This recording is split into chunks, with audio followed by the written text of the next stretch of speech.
Senhoras e senhores, moças e rapazes, meninas e meninos,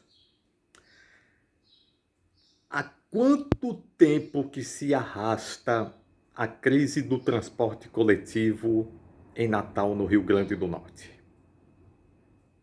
Mais de um ano? Mais de 10 anos?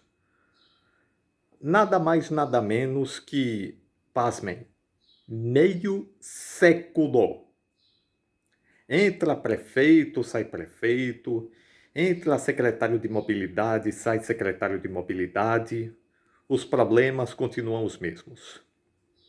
Muita gente esperando a sua condução pela manhã, à tarde ou à noite ao relento, sem ter um abrigo seguro ou minimamente confortável. E muitas vezes, quando o usuário, quando o passageiro consegue seu ônibus, muitas vezes ele vem extremamente lotado, sufocante. Muitos deles precisam enfrentar, às vezes, um trânsito pesado de 6 da manhã ao meio-dia, no começo da noite, ou até mesmo no final da noite. E praticamente nada, diga-se de passagem, é feito para que o problema seja resolvido.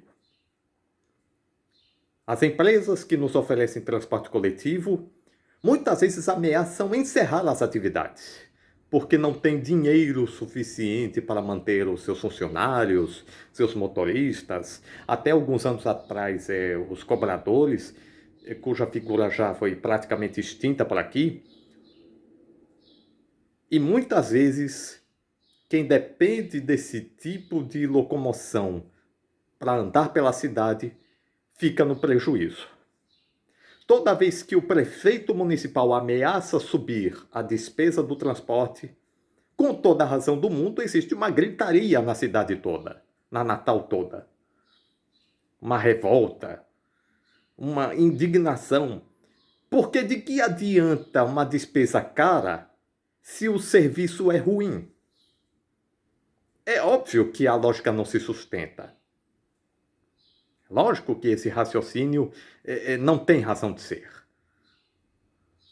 O que existe é uma imensa falta de respeito, uma falta de sensatez da parte dos dirigentes desse setor do município em relação a quem depende dele para o seu dia a dia, para o seu trabalho ou, já que ninguém é de ferro, para os seus momentos de lazer e diversão, durante a semana ou no fim de semana ou nos feriados.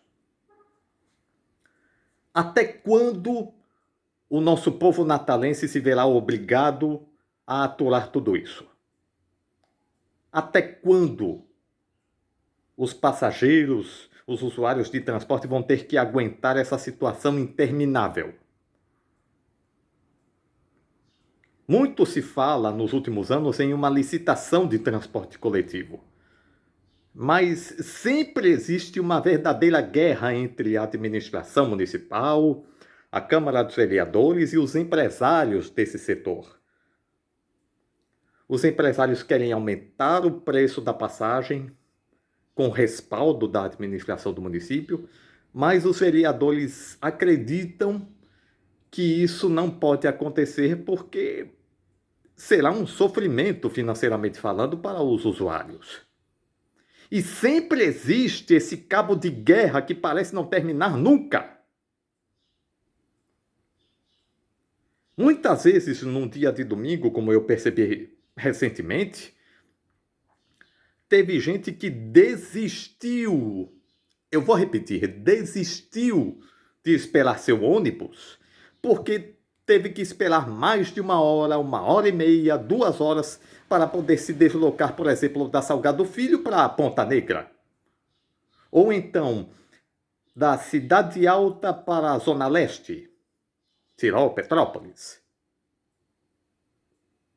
É um absurdo, uma estupidez, falta de sensatez para quem depende desse serviço ao longo de toda a semana, de todo o ano.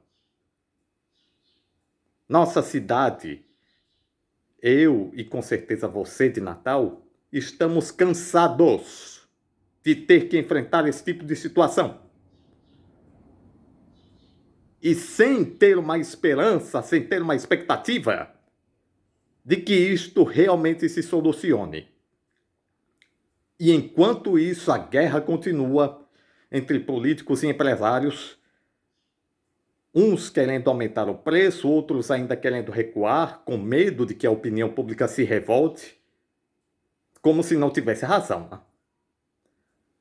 Inventaram, na época, por exemplo, de Carlos Eduardo Alves, uma coisa de... Eu não lembro exatamente o que era, mas numa tentativa de fazer o usuário economizar os preços, economizar sua despesa de transporte. E, infelizmente, se colocou numa situação muito pior. Saía de um ônibus lotado para um lugar que não tinha ventilação, não tinha um mínimo de conforto para esperar o ônibus seguinte e seguir para o seu destino. O que era para ser uma solução acabou se tornando um malefício e, com toda razão, a prefeitura, felizmente, parou de investir nessas coisas. Estação de transferência, lembrei agora. Estação de transferência. Que, na realidade, não serviu para quase nada aqui em Natal, né? Então, ficaríamos muito felizes se essa crise do transporte coletivo pudesse ser solucionada de uma vez por todas, em consideração a todos aqueles que não podem dirigir carros, táxis, bicicletas, motos, que seja, dependem só do ônibus para poder se locomover, e como todo ser humano, como todo cidadão, merece respeito, inclusive na hora de trabalhar, de se divertir ou até mesmo retornar para seus lares. Daqui a pouco nós voltamos, aguardem.